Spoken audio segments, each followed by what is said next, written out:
Big TV భక్తి సమాచారం WhatsApp ఛానల్లో జాయిన్ అవ్వండి. అన్ని విశేషాలు ఎప్పటికప్పుడు తెలుసుకోండి. నమస్కారం. ఆండాళ్ తిరువలిగలే శరణు. 8వ పాసురం. கீழ்வானம் பெல்லன்று எருமை சிறவீடு மீவான் பரந்தனக்கான் மிக்குள்ள பிள்ளைகளும் போவான் போகின்றாரை போகமால் காத்து உன்னை கூப்புவான் வந்து நின்றோம் கோது குலமுடையா பாவாய் எழுந்திராய் பாடிப்பறை கொண்டு மாவாய் பிளந்தானை மல்லரை மாட்டிய దేవాదిదేనవే చెండ్రు నాం సేవిత్తాల్ ఆవాహయ రాయందు ధరులే రంబావాయ్. ఈ పాసురంలో ఆండాళ్ తల్లి ఎంతో చక్కగా మరొక చెలికత్తను నిద్రలేపే క్రమంలో అద్భుతంగా వర్ణన సాగుతుంది. తూర్పు దిక్కున అంతా కూడా తెల్లగా వ్యాపించి ఉంది. తెల్లవారిందని దూడలు మేతకు బయలుదేరాయి. మరి మన తోటి పిల్లలంతా కూడా వ్రతాచరణకు ముందుకు సాగిపోతూ ఉన్నారు. అలా వెళ్ళడమే ఉత్తమమని వారు భావిస్తూ ఉన్నారు. శ్రీకృష్ణుడిని చేరటమే ఫలము అని వారు భావిస్తూ ఉన్నారు. మరి అలా వెళ్ళే వాళ్ళందరినీ కూడా ఆపేసి నీ ఇంటి ముందు ఆగి నిన్ను కూడా మాతో పాటు కలుపుకొని ముందుకు వెళదామని ఉన్నాము. లేచి రావమ్మా ఓ లలన అంటూ కూడా ఎంత ముద్దుగా, ఎంత వయ్యారంగా, ఎంత చక్కగా, ఎంత సాత్వికంగా ఆ మేల్కొల్పు అనేది సాగిపోతుందంటే వర్ణనాతీతం. అలాగే శ్రీకృష్ణుడు మన వ్రతమునకు పరా అనే వాద్యన సాధనం ఇవ్వటానికి సంసిద్ధంగా ఉన్నాడు. మరి ఆ పరంధాముని గుణగణాలను కీర్తిస్తూ మేమంతా కూడా ముందుకు సాగిపోతున్నాము. కేశి అనే రాక్షసుణ్ణి సంహరించిన వాడవు, అలాగే మల్లూరకము అనే రాక్షసుణ్ణి మట్టుపెట్టిన వాడు. మరి అటువంటి వాడిని మేమంతా కూడా కీర్తిస్తూ మాకు ఆనందం కలుగచేయు, నీలో చేరుటకు మేము సంసిద్ధంగా ఉన్నాము, ముందుకు సాగిపోతున్నాము కృష్ణ అంటూ కూడా మేము ప్రార్థిస్తున్నాము. మరి ఇలా ఆయన ప్రీతికై, ఆయన మెప్పుకై మేము చేసే ఈ పనులను చూసి అయ్యయ్యో మీ దగ్గరికే నేను వద్దామనుకుంటున్నానే, మీరే వచ్చారే, మీ కోరిక ఏమిటో చెప్పండి తీరుస్తాను అని కృష్ణుడు మనల్ని ఆదరిస్తారు. మరి మేమంతా కూడా ముందుకు సాగుతున్నాం, నీవు కూడా లేచిరా లలనా అంటూ కూడా ఈ 8వ పాసురంలో చాలా చక్కగా ఆండాళ్ తల్లి చక్కటి పదాలను ఏర్చి కూర్చి స్వామివారికి సమర్పిస్తుంది. ఈ పాసురంలో మనం తెలుసుకోవాల్సిన విషయాలు చాలా ఉన్నాయి. ఇక్కడ ప్రకృతి వర్ణన అనేది సాగుతుందన్నమాట. తూర్పు దిక్కున తెల్లగా వ్యాపించి ఉంది అంటే ఏమిటి? దేవతలు అంతా కూడా పయనించే మార్గం తూర్పు వైపుగా ఉంటుంది.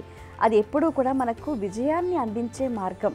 అందుకనే ఏదైనా ముఖ్యమైన కార్యాన్ని వెళ్ళేటప్పుడు కూడా తూర్పు దిక్కున వెళ్ళండి అని చెప్తూ ఉంటారు.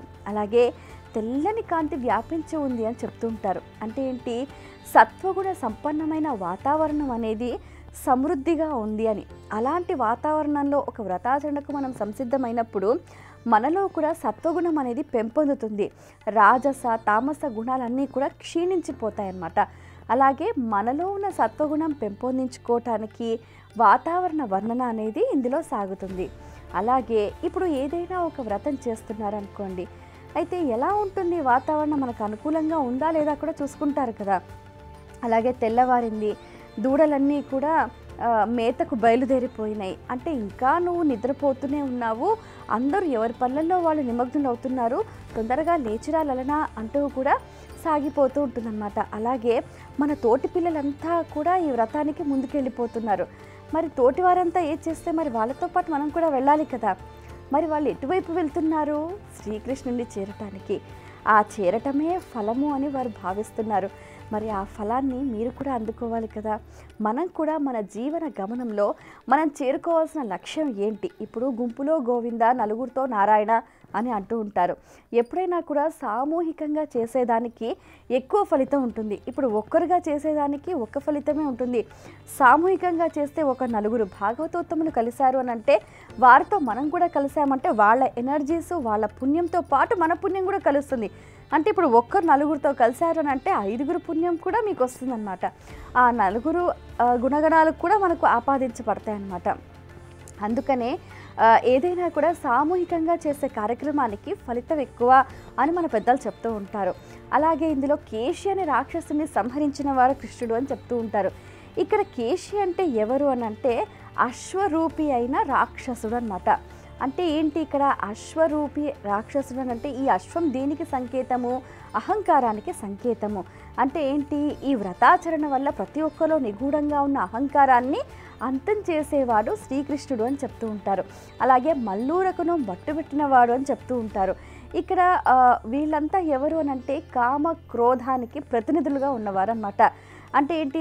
ఆ రాక్షసుల్ని చంపాడు అని అంటే అటువంటి గుణాలను సంహరించిన వాడు శ్రీకృష్ణుడు అని చెప్తూ ఉంటారు. కాబట్టి ఏంటంటే ఇక్కడ మనం అర్థం చేసుకోవాల్సిన విషయం ఏంటంటే ప్రతి ఒక్కరిలో నిగూఢంగా దాగి ఉన్న రాక్షస గుణాలు, ఉండకూడని స్వభావాలు అన్నిటినీ కూడా తాను తుడిచిపెట్టేసి మనలో సత్వగుణ సంపన్నం అనేది పెంపొందించడానికి శ్రీకృష్ణుని ఆరాధనకు సాధనమైనట్టి పర అనేది మనకు ఆ స్వామి అనుగ్రహిస్తాడు. మనం ఏంటి? మనం ఒక్క అడుగు ముందుకు వెయ్యాలి, స్వామి 10 అడుగులు మన వైపు వేస్తాడు అన్నదానికి ప్రత్యక్ష నిదర్శనంగా వారంతా అంటుంటారు. స్వామివారి ప్రీతికై, స్వామి మెప్పుకై మనం చేసే పనులు చూసి స్వామి అంటాడు, అయ్యయ్యో నేనే మీ దగ్గరికి వచ్చేవాడిని, మీరే నా దగ్గరికి వచ్చారా, చెప్పండి మీకేం కావాలో అని అంటాడు అని.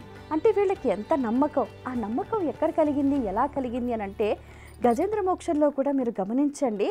ముందుగా తనని తాను రక్షించుకోవడానికి ప్రయత్నం చేస్తాడు, కానీ లాభం లేదు. ఇంకా ఏమీ చెయ్యలేను అనుకొని గోవిందా అంటాడు. పరుగున వైకుంఠం నుంచి దిగొచ్చాడు స్వామివారు.